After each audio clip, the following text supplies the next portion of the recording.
बिस्मिल्लाहिर्रहमानिर्रहीम। अस्सलामु अलैकुम वरहमतुल्लाहि वबरकातुहू। नाज़रीन मोहतरम, आज मैं आपके सामने एक अपील करना चाहता हूँ कि पाकिस्तान में सूबा पंजाब में ज़िला कसूर, भाई भेरू, फूल नगर में जद्दा टाउन में एक मस्जिद की इमारत को मुकम्मल किया गया है। अब उस मस्जिद की इमारत को तज़हीन व आराइश के ज़रिए पाया तकमील तक पहुँचाना है, यानी उसकी फिनिशिंग का काम है।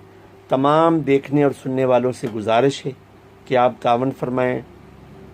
मेरे यूट्यूब के ज़रिए, मेरे मोबाइल के ज़रिए, व्हाट्सएप के ज़रिए मुझसे रब्ता कायम करें। मेरा नंबर याद रखें 00971 551279 201। अल्लाह आपको अजर अज़ीम देगा।